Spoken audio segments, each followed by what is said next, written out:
Hi viewers, ஐபிஎல்லோட எல்லா மேட்சஸ்க்கும் numerology படி predictions வந்து பார்த்துட்டு வந்துருக்கோம். அந்த வகையில் நம்ம இன்றைக்கி வந்து பார்க்க போகிறது ஐபிஎல்லுடைய 7வது மேட்ச்சு. இந்த மேட்ச்சில் வந்து சிஎஸ்கே சென்னை சூப்பர் கிங்ஸும் பிபிகேஎஸ் பஞ்சாப் கிங்ஸும் வந்து மோதுறாங்க. ஏப்ரல் 3 வெள்ளிக்கிழமை நைட் 7:30 மணிக்கு சென்னையில் வந்து பார்த்திங்கன்னா இந்த மேட்ச் வந்து நடக்குது. இந்த மேட்ச்சில் யாரெல்லாம் வந்து எப்படி வந்து பெர்ஃபார்ம் பண்ணுவாங்க, யார் வந்து அதிக ரன்ஸ் அடிப்பாங்க, யார் அதிக விக்கெட்ஸ் எடுக்கிறதுக்கான வாய்ப்பு வந்துருக்கு, யாரெல்லாம் ட்ரீம் டீம் வரதுக்கான சான்ஸ் வந்திருக்கு, யாரை வந்து கேப்டன் அண்ட் வைஸ் கேப்டன் போடலான்னு ஒரு ஃபுல் மேட்ச் ப்ரெடிக்ஷனை வந்து இந்த வீடியோவில் வந்து பார்க்கலாம். அப்புறம் நேற்று மேட்ச்சுக்கு வந்து பார்த்திங்கன்னா நான் வந்து வீடியோ வந்து போடலை. அதுக்கு வந்து பார்த்திங்கன்னா நிறைய ரீசன்ஸ் வந்து இருக்குது. அதுக்கு முன்னாடி நடந்த மேட்ச், அதாவது எல்எஸ்சி வர்சஸ் டிசி மேட்ச் வந்து பார்த்திங்கன்னா ப்ரெடிக்ஷன்ஸ் வந்து நல்லாவே வந்து வந்துருந்துச்சு. எல்எஸ்சி சைடில் நான் கொடுத்ததால மிச்சல் மார்க்ஸ் மட்டும் தான் வந்து விளையாண்டுருந்தார். மற்றபடி மார்க்ரமாக இருக்கட்டும், ரிஷப் பண்ட், பூரான் இவங்க யாருமே வந்து விளையாடலாம்.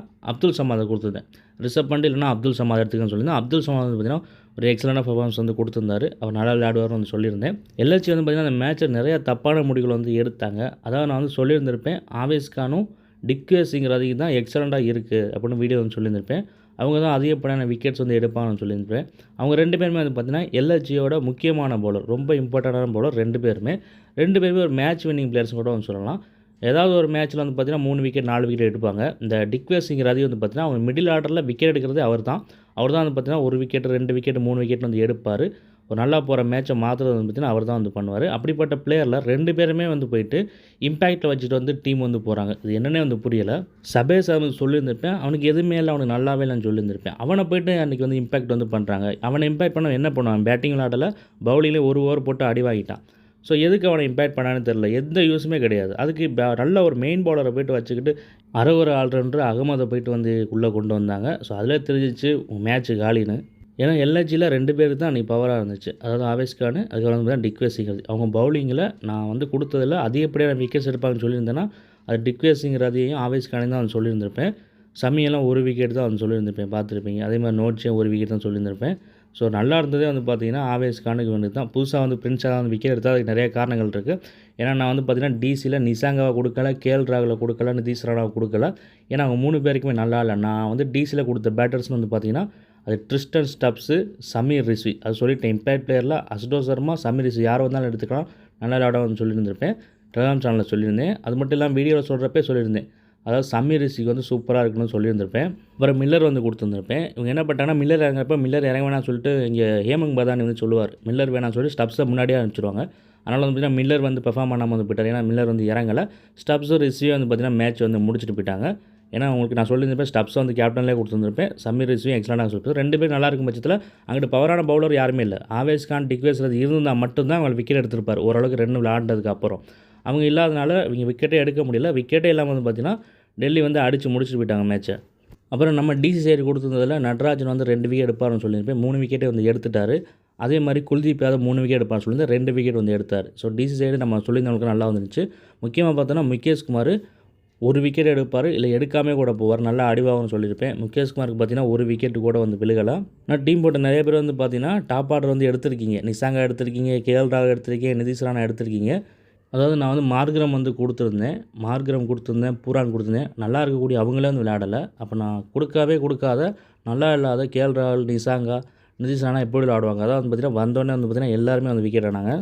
அந்த விக்கெட் வந்து பார்த்திங்கன்னா சமிக்கு 1 சொன்னாப்பில் விழுந்துருச்சு. அடுத்து மோசின் கான் நான் கொடுத்துருந்தேன், நல்லா இருக்குது சொல்லியிருந்தேன். அவர் தான் அன்றைக்கி பார்த்திங்கன்னா செம்மையான ஒரு பவுலிங் வந்து பண்ணார். செம்ம லென்த்தில் வந்து பார்த்திங்கன்னா பவுலிங் போட்டார். ரன்னே கொடுக்கல, செம்ம எக்கனாமியில் செம்மையான ஒரு பவுலிங் வந்து போட்டு வந்து போனார் மோசின் கான். ஏன்னா அவருக்கு டே சூப்பராக இருந்துச்சு, நான் கொடுத்துருந்துருப்பேன். மோசின் கான் நல்லா இருந்துச்சு சொல்லி அவருக்கு ஸ்டாரே வந்து போட்டு வந்திருப்பேன். பிரின்ஸ் யாதவுக்கு வந்து விக்கெட் விழுந்தது எப்படின்னு வந்து பார்த்தீங்கன்னா 3 பேருமே வீக். நிசாங்க, கேஎல் ராகுல், அப்புறம் வந்து பார்த்திங்கன்னா ராணா. ஸோ ரொம்ப வீக்காக இருக்கிறப்போ ஒரு சாதாரண பவுலர் கூட வந்து பார்த்திங்கன்னா விக்கெட் விழுந்துருவாங்க. ஸோ அப்படி தான் வந்து பார்த்திங்கன்னா பிரின்ஸ் யாதவுக்கு வந்து விக்கெட் வந்து விழுந்துருச்சு. அதுக்கப்புறம் பிரின்ஸ் யாதவ் பார்த்திங்கன்னா ஸ்டப்ஸாக இருக்கட்டும், ரிஸ்வியாக இருக்கட்டும், யாருமே விக்கெட் எடுத்துருக்க மாட்டாங்க. சமிக்கும் விழுந்திருக்காது, யாருக்குமே விழுகலை. காரணம் என்னென்னா அவங்க 2 பேரும் நல்லா பவர்ஃபுல்லாக இருந்துச்சு அன்றைக்கி. ஸோ அதனால் அவங்க விக்கெட்டே எடுக்க முடியல. ஸோ எல்எஸ்சி டிசி மேட்ச்சில் வந்து பார்த்திங்கன்னா ப்ரெடிக்ஷன்ஸ் வந்து சூப்பராக வந்துருந்துச்சு. ஆனால் யாருமே வந்து பார்த்திங்கன்னா எந்த கமெண்ட் வந்து போடல. ஒரு கமெண்ட்டோ 2 கமெண்ட்டோ தான் வந்து பார்த்திங்கன்னா வந்துருந்துச்சு. அதே மாதிரி நான் வந்து டெலிகிராம் சேனலில் போடுறேன், அதுக்கு எந்த ரெஸ்பான்ஸுமே வந்து கிடையாது. யார் ஒருத்தருமே ரெஸ்பான்ஸ் வந்து பண்ணலை. எனக்கு தெரிஞ்சவங்க மட்டும் தான் ஒரு 3 பேர் வந்து பண்ணியிருந்தாங்க, வேறு யாருமே பண்ணல. இப்போ நான் வந்து ப்ரெடிக்ஷன் வீடியோ வந்து போடுறேன். எனக்கு மிஞ்சி போனால் வீடியோ வந்து ஆவரேஜாக பார்த்தா 250 300 தான் வந்து ஓடுது. இதில் வந்து எனக்கு யூடியூப்ல வந்து எவ்வளோ காசு வரணும்னு வந்து பார்த்திங்கன்னா ₹2 ₹3 கூட வராது. இந்த வியூஸுக்கெல்லாம் 1K கூட போகிறோன்னா சுத்தமாக அமௌண்ட்டே வந்து வராது. அதாவது ₹2 ₹3 கூட நம்ம ஊர் காசுக்கு வந்து வராது. $0.04 கூட வந்து பார்த்திங்கன்னா கிடைக்காது. இதை ஏன் சொல்கிறேன்னா, ஒரு மேட்ச் ப்ரெடிக்ஷன் நல்லா வந்தால் அதுக்கான எந்த ஒரு இதுவுமே இருக்க மாட்டேது. யாருமே வந்து நல்லா இருக்குன்னு கூட சொல்ல மாட்டீங்க. அதே நேரம் சரியாக வரலன்னா அவ்வளோ கமெண்ட்ஸ் வந்து வருது. அவ்வளோ நெகட்டிவ் கமெண்ட்ஸ் வந்து வரும். அது ஏன்னு புரியல. நல்லா வரப்போ அதை வந்து பாராட்ட தோண மாட்டேது. அது சரியாக வரப்போ வந்து பார்த்தீங்கன்னா திட்டி எடுக்கிறீங்க. ஸோ நேற்று மேட்ச் ப்ரெடிக்ஷன் வந்து பார்த்தீங்கன்னா எனக்கு போகிறதுக்கான விருப்பமே வந்து இல்லை. எனக்கு கொஞ்சம் ஒர்க் இருந்துச்சு. ஸோ அதை பார்க்க போயிட்டேன். ஏன்னா ப்ரெடிக்ஷன் கொடுத்தா அது பலன் இல்லைங்கிறப்போ அது எதுக்கு கொடுக்குறதுங்கிற மாதிரி தோணுது. ப்ரெடிக்ஷன் செம்மையாக வரப்போ அதை நீங்கள் பாராட்டணும். இல்லை டெலகிராம் சேனலில் நான் ஒன்று போகிறேன்னா அதுக்கு வந்து ரியாக்ஷன் பண்ணணுங்கிறது வந்து கிடையாது. அதே மாதிரி ப்ரெடிக்ஷன் வந்து என்னைக்காவது ஒரு நாள் கொஞ்சம் சரியாக வராமல் இருப்பையும் அதே மாதிரி அமைதியாக இருந்தீங்க நல்லா வந்திருக்கும். இப்போ இன்றைக்கி மேட்ச் ப்ரெடிக்ஷன் வந்து பார்க்கலாம். சிஎஸ்கே vs பிபிகேஎஸ் ஏப்ரல் 3ஆம் தேதி வந்து நடக்குது. 3-8 காம்பினேஷன், அதாவது குருவும் சனியும் சேர்ந்த காம்பினேஷன். அதுபடி நம்ம ப்ரெடிக்ஷன்ஸ் வந்து பார்க்குறப்போ ஃபஸ்ட்டு சிஎஸ்கேல வந்து பார்த்தோம்னா சாம்சன், கெய்க்வாட் 2 பேர் நல்லா விளையாடுறதுக்கான வாய்ப்பு வந்து இருக்குது. சாம்சன்லேருந்து 30+ ரன்ஸ் வந்து எதிர்பார்க்கலாம். கெய்க்வாட் வந்து 25லேருந்து 30 ரன்ஸ் வந்து அடிப்பார். ஐஸ் மாத்திரே பெருசாக ஆடுறதுக்கான வாய்ப்பில் ஒரு பெரிய பர்ஃபார்மன்ஸ் கொடுக்க மாட்டார். மேத்யூ ஷாட்டும் அதே மாதிரி தான் சுமாராக தான் வந்து இருக்கும். சஃப்ரான்ஸ் கானுக்கு டீசெண்டாக தான் வந்து இருக்கும். பெருசாக விளையாடுறதுக்கான வாய்ப்பு வந்து இல்லை. கே சர்மாவுக்கும் அதே போல் தான். சிவம் தூபே ஓரளவுக்கு விளையாடுவார். ஓரளவுக்கு நல்லா விளையாடுறதுக்கான வாய்ப்பு இருக்குது. அவர் பவுலிங் கொடுப்பாலும் தெரியாது. பவுலிங் கொடுக்க மாட்டாங்க. பேட்ஸ்மேனாக மட்டும் தான் வந்து இறக்குறாங்க. அப்படிங்கிற பட்சத்தில் ஓரளவுக்கு விளையாடுறதுக்கான வாய்ப்பு வந்துருக்கு. ஜேமி ஓவர்டனுக்கு நல்லா வந்துருக்கு. பேட்டிங்னாலும் சரி பவுலிங்னாலும் சரி ரெண்டுலேயுமே வந்து பார்த்திங்கன்னா பர்ஃபார்ம் வந்து பண்ணுவார். ரன்ஸ் அடிப்பார், விக்கெட்ஸ் எடுப்பார். நூர் அகமது 2 விக்கெட்டுக்கு மேலே எடுக்கிறதுக்கான வாய்ப்பு வந்திருக்கு. 3 விக்கெட் கூட வந்து எடுக்கலாம். மேட் ஹென்ரி 1லேருந்து 2 விக்கெட் எடுக்கிறதுக்கான சான்ஸ் வந்திருக்கு. அன்சில் கம்போஜ், கலீல் அகமது இவங்க 2 பேருக்கும் பெருசாக அதிகப்படியான விக்கெட்ஸ் எடுக்கிறதுக்கான வாய்ப்பு வந்தில்லை. மிஞ்சி போனால் 1 விக்கெட் எடுக்கலாம், இல்லை எடுக்காமலேயும் போகலாம். நெக்ஸ்ட்டு பிபிகேஎஸ் பஞ்சாபில் வந்து பார்த்தோம்னா பிரியன் சாரியா வந்து 30 ரன்ஸ் அடிக்கிறதுக்கான வாய்ப்பு வந்திருக்கு. பிரப்சிம்ரான் சிங் 25 ரன்ஸ் அடிக்கிறதுக்கான வாய்ப்பு வந்திருக்கு. கூப்பர் கன்னோலி அவர் வந்து 30 ரன்ஸ் எதிர்பார்க்கலாம். ஸ்ரேயாஸ் ஐயர் ஒன்று வந்த உடனே அவுட் ஆயிடுவார். அப்படி இல்லைனா பெரிய ஸ்கோர், இது 2ல் 1 வந்து அடிப்பார். அடுத்தது நேகல் வதேரா பெருசாக எந்த பர்ஃபார்மன்ஸ் பண்ணுற மாதிரி வந்து இல்லை, அவரேஜ் தான் வந்து இருக்குது அவருக்கு. அதே போல் தான் சசன் சிங்கும், அதே போல் தான் மார்க்கஸ் ஸ்டோயினிஸுக்கு வந்து பவுலிங் கொடுக்க மாட்டாங்க. பேட்ஸ்மேனாக மட்டும் தான் வந்து இருக்கார். ஸோ பேட்டிங் வரும்போது போன மேட்ச் மாதிரி தான் வந்து அவுட் ஆகிட்டு போகிறதுக்கான வாய்ப்பு தான் வந்து இருக்குது. அடுத்தது மார்க்கோ ஜான்சன் 2 விக்கெட் எடுக்கிறதுக்கான சான்ஸ் வந்திருக்கு. சேவியர் பாட்லர், பைசாக் விஜயகுமார் 2 பேரும் நல்லா விக்கெட்ஸ் எடுக்கிறதுக்கான வாய்ப்பு வந்திருக்கு. 1லேருந்து 2 விக்கெட் விக்கெட் வந்து எதிர்பார்க்கலாம். ஹர்ஷ்தீப் சிங், சாகல் 2 பேரும் 2 விக்கெட் எடுக்கிறதுக்கான வாய்ப்பு வந்திருக்கு. இதில் ஹர்ஷ்தீப் சிங்கை விட சாகல் வந்து நல்லா விக்கெட் எடுக்கிறதுக்கான சான்ஸ் வந்து அதிகமாக வந்திருக்கு. இப்போ சிஎஸ்கே பிபிகேஎஸ் 2 டீமே சேர்த்து யாரெல்லாம் வந்து எப்படி வந்து பெர்ஃபார்ம் பண்ணணும்னு வந்து பார்த்தோம். நெக்ஸ்ட் யாரெல்லாம் ட்ரீம் டீம் வரதுக்கான சான்ஸ் இருக்குது, யாரை வந்து கேப்டன் வைஸ் கேப்டன் போடலாம்னு வந்து பார்க்கலாம்.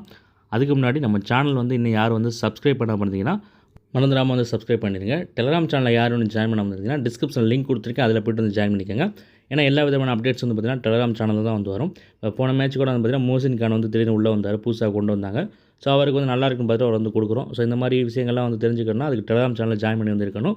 ஸோ மறந்துடாமல் டெலகிராம் சேனலில் ஜாயின் பண்ணிக்கோங்க. டிஸ்கிரிப்ஷனில் வந்து லிங்க் இருக்குது. அப்புறம் இந்த மேட்ச்சுக்கு யார் வின் பண்ணுவா, சிஎஸ்கே வின் பண்ணுமா பிவிகேஎஸ் வின் பண்ணுவான்னு தெரிஞ்சுக்கணும்னா மேட்ச் வின்னர் வேணுங்கிறவங்க டெலகிராம் ஐடிக்கு வந்து மெசேஜ் பண்ணுங்கள். அது வந்து டிஸ்கிரிப்ஷனில் வந்து இருக்குது. சேனலுடைய பயோலே வந்து இருக்குது. யூடியூப் சேனலுடைய பயோலே வந்து இருக்குது.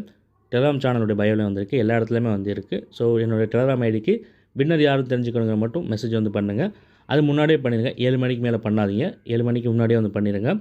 இப்போ யாரெல்லாம் வந்து ஒரு பெஸ்ட்டு பர்ஃபார்மன்ஸ் பண்ணுவாங்க, யாரெல்லாம் ட்ரீம் டீம் வரதுக்கு சான்ஸ் இருக்குது அப்படின்னு வந்து பார்த்தோன்னா அதுபடி பார்க்குறப்போ Sanju Samson, Ruturaj Gaikwad, Jamie Overton, Noor Ahmad, Matt Henry, Shivam Dube, Priyansh Arya, Cooper Connolly, Marco Jansen, Yuzvendra Chahal, Vyshak Vijaykumar, Arshdeep Singh இவங்கெல்லாம் வந்து பார்த்திங்கன்னா பெஸ்ட் பர்ஃபார்மன்ஸ் பண்ணுறதுக்கான வாய்ப்பு வந்திருக்கு. ட்ரீம் டீம் பிளேயர்ஸ் இவங்க தான். நெக்ஸ்ட் யாரை வந்து கேப்டன் அண்ட் வைஸ் கேப்டன் போடலாம் அப்படின்னு வந்து பார்க்கலாம். அதுபடி பார்க்குறப்போ Noor Ahmad, Marco Jansen, Jamie Overton, Priyansh Arya இவங்கெல்லாம் வந்து கேப்டன் வைஸ் கேப்டன் வந்து ட்ரை பண்ணலாம். இவங்க மட்டும் கிடையாது, நான் வந்து 22 பிளேயர்ஸ் பர்ஃபார்மன்ஸை சொல்லியிருந்திருப்பேன். அதில் யாரெல்லாம் எப்படி பெர்ஃபார்ம் பண்ணணும்னு சொல்லியிருந்திருப்பேன். அது மட்டும் இல்லாமல் ட்ரீம் டீம் பிளேயர்ஸ் பெஸ்ட் பிளேயர்ஸ்லேயும் அவங்கள சொல்லியிருப்பேன். ஸோ அப்படி சொன்னவங்க யாரை வேணாலும் நீங்கள் வந்து ட்ரை பண்ணலாம். உங்களுடைய கிரிக்கெட் நாலேஜ் வச்சு யாருக்கு அதிகப்படியான வாய்ப்புகள் வந்து கிடைக்கும், அது பொறுத்து வந்து இந்த பிச் ரிப்போர்ட் இதெல்லாம் பார்த்து நீங்கள் ஒன்று வந்து டிசைட் வந்து பண்ணுவீங்க.